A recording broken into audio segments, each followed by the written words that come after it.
What if I told you that one of the most trusted exercises for building strong glutes might actually be making your body weaker after 50? For decades, we've been told the same thing. If you want strong hips, strong legs, and a strong backside, you need to do squats. And to be fair, squats can be a good exercise. They're not evil, they're not useless, and this is not about blaming anyone. But here's the uncomfortable question. No one really asks, what if squats, the way most people over 50 do them, are no longer serving your body the way you think they are? According to the CDC, falls are the #1 cause of injury-related death in adults over 65.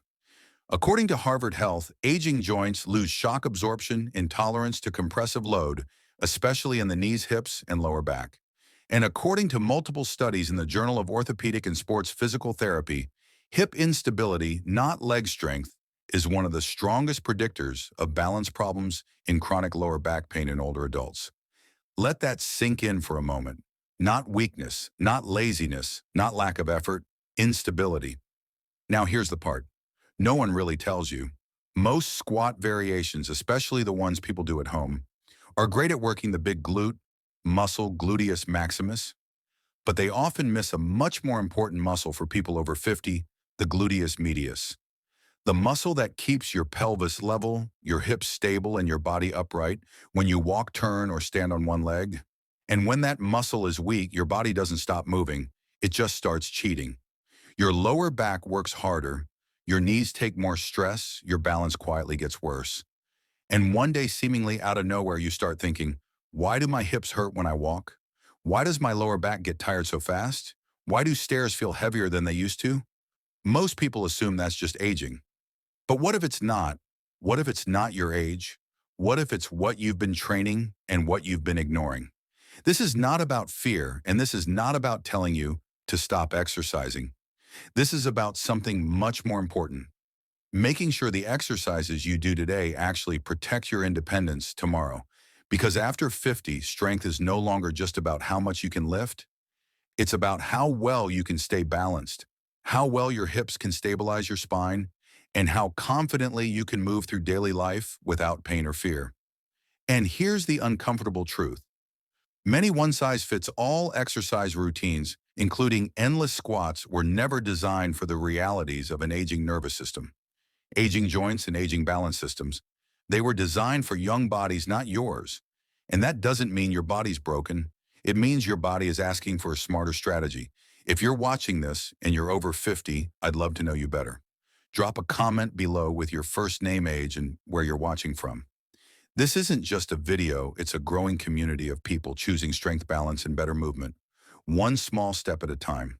Let's be honest, most people over 50 aren't skipping exercise out of laziness. You walk, you stay active. Some of you even do squats. Why? Because you were told by doctors, magazines, and well-meaning trainers that squats are essential for strong glutes, better posture, and healthy aging. And again, let's be fair. They're not wrong, but they're not completely right either. Because there's one thing these routines never consider. The way your body changes after 50 squats are the safest, most effective way to build glutes at any age. But what if that belief is quietly making your body less stable, not more? What if your joints, your nervous system, and your deep stabilizer muscles are no longer supported by the standard advice? Here's what almost no one explains. Squats mostly target the gluteus maximus, the big muscle that gives your butt shape and power, but they often neglect the gluteus medius, the smaller, deeper muscle that keeps your pelvis level and your spine protected. And guess which one matters more after 50? Not the big one, the smart one. The gluteus medius controls your side-to-side balance, how level your pelvis stays while walking, whether or not you feel wobbly on stairs or uneven ground. Most people think if I just keep moving, I'll be fine. But the reality is this movement without activation is just repetition, and repetition without balance leads to compensation and eventually injury. A study published in the Journal of Orthopedic and Sports Physical Therapy, 2020, found that weakness in the gluteus medius was a significant predictor of lower back pain. Hip instability increased fall risk even in people who exercise regularly. Another review in Gait and Posture Journal showed that traditional squats underactivate the glute medius by up to 50%, compared to targeted low-impact side leg movements. Here's what happens when you follow one-size-fits-all routines without adapting to your age. Your body over-relies on large outer muscles, deep stabilizers like the gluteus medius shut. Down your joints carry the stress your muscles should handle. You start feeling stiff, sore, and tired. Even if you're doing everything right, eventually your confidence in your own body declines. And the worst part, it all looks invisible from the outside until something breaks. You don't need to throw away squats forever, but you do need to add movements that retrain your stabilizers, not just build your big muscles. That's why in the next section, we'll walk through 4 exercises that are better than squats for people over 50. Not because they're harder, but because they're smarter. They activate the muscles that matter most, they respect your joints, and they give you the stability and confidence that squats alone can't. Number 4, sideline hip abduction, just lying on your side and lifting your leg. That can't possibly replace a squat, right? That's what most people think. After all, squats feel real. They feel like work. You feel your thighs burn, your heart rate rise. You feel like you did something. But here's the hidden truth. Effort isn't the same as effectiveness. And in your 50s, 60s, or beyond, the most important muscle in your lower body might not need more weight. It might just need to wake up. When you squat, your body primarily uses the gluteus maximus, the large, powerful muscle that helps you stand up from a chair, climb stairs, or lift heavy things.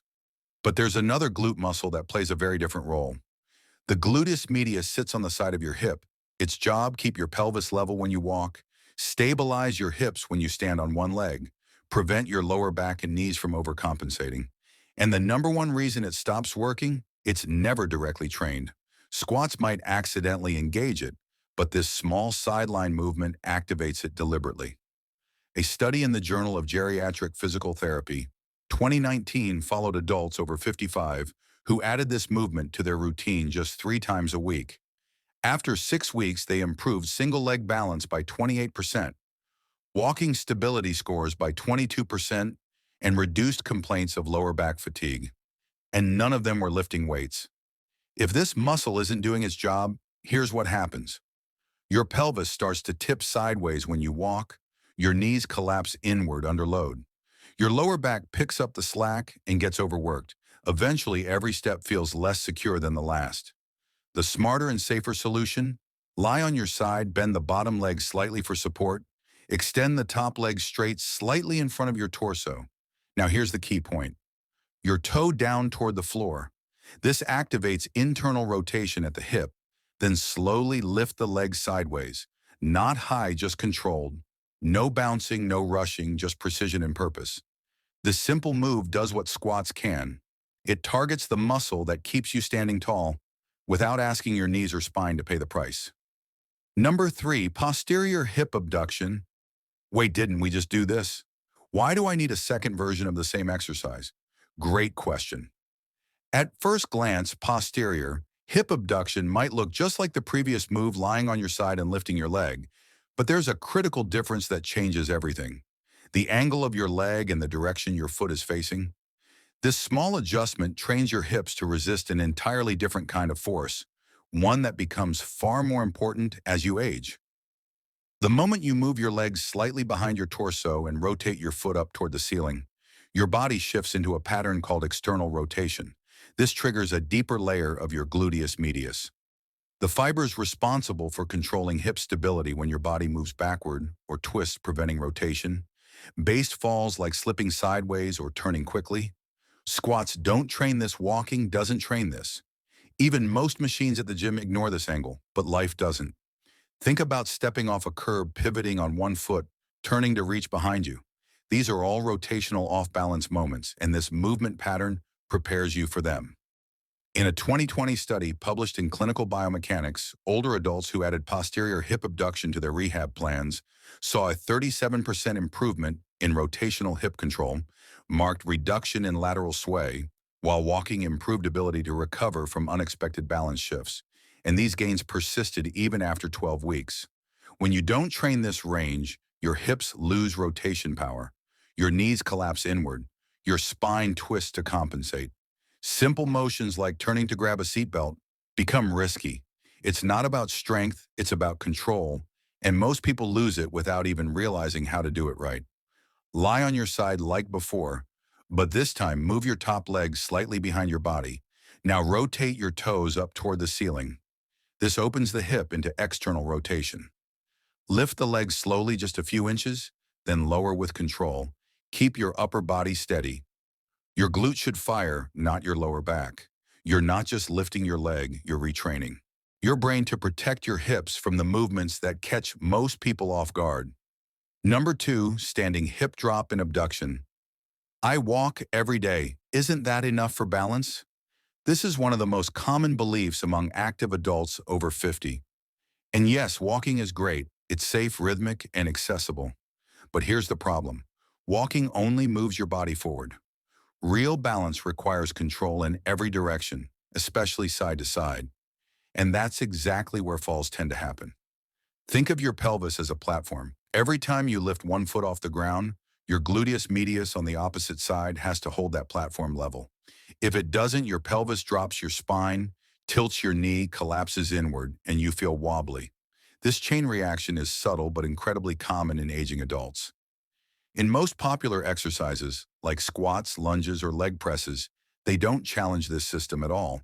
But this standing hip drop movement does. A 2018 study published in the American Journal of Sports Medicine found that hip drop drills significantly improve pelvic symmetry, proprioception, your body's internal GPS, and single leg stability in adults over 55.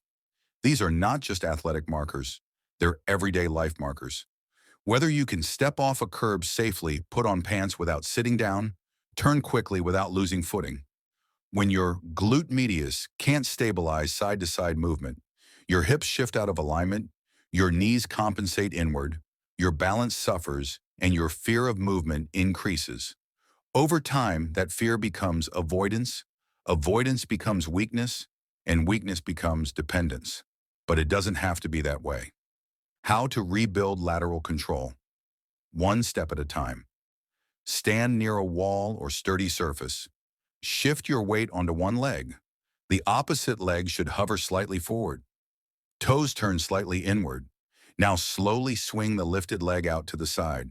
As you do, let your hip on the standing side drop slightly, then use your glute on the standing side to pull it back up. This tiny motion creates tension on both sides, the moving leg and the stabilizing leg. Don't rush, let your glutes do the work. This isn't just a leg movement, it's a message to your brain. I've got this, I can stand tall again. Number 1, standing hip extension with external rotation. So now I'm just swinging my leg behind me. How is that better than a squat? Let's be real, this move looks almost too simple. You're standing, your leg goes behind you, and maybe you turn a little. It doesn't feel intense.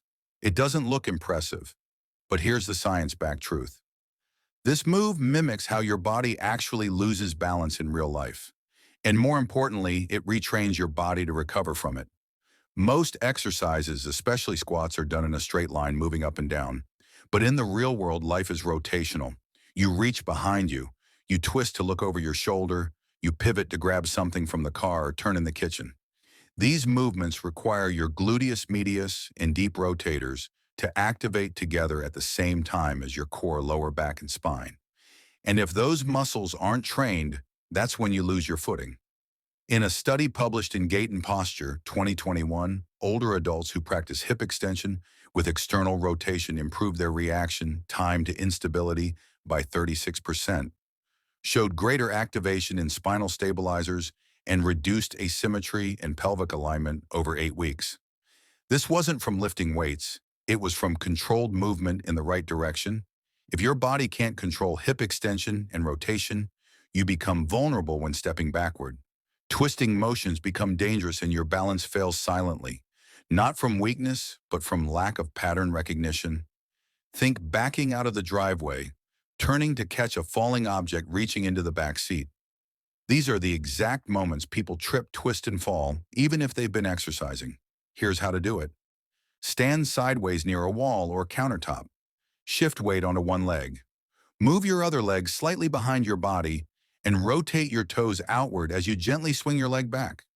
Let your upper body rotate slightly in the same direction. This creates controlled tension from your glute across your hip through your spine. Think short, focused, and stable, not big, dramatic, or fast. It's about training control under rotation, not just motion under load. Strength isn't just lifting heavy, it's being able to move with confidence even when life throws you off balance. Let's take a step back. You've probably done your best. You tried squats, you stayed active. You followed advice that said if you want to age strong, you need to push harder. But what if your strength wasn't missing? It was just being misdirected. What if the problem wasn't you, but the routines that never adjusted for the body you live in today? Because here's what no one tells you. After 50, real strength isn't about pushing more weight. It's about restoring the connection between your brain and your body. It's about retraining the small, stabilizing muscles that keep you from falling, rebuilding your confidence in movements that once felt automatic, reclaiming the kind of independence that doesn't show up in gym selfies, but shows up when you climb stairs, walk uneven sidewalks, or pick something up without fear. And you don't need a gym, you don't need fancy equipment, you don't even need perfect health. You just need the right starting point. These 4 exercises, they're not flashy, they're not intense, but they are honest. They meet your body where it is. And over time, they remind your nervous system, your muscles, and your confidence that you are still capable more than you may realize. This is not to scare you. This is to empower you. So start where you are. Even if that means lying on the floor and lifting one leg. Even if it feels small, especially if it feels small, because what's small today could be the very thing that keeps you moving upright and independent tomorrow. And someday your future self, the one still walking, living, laughing, will look back and say, thank you for starting. If you found this helpful, give it a like, so more people over 50 can see it too. Share it with someone you care about and subscribe if you'd like more simple science-backed ways to stay strong, steady, and independent.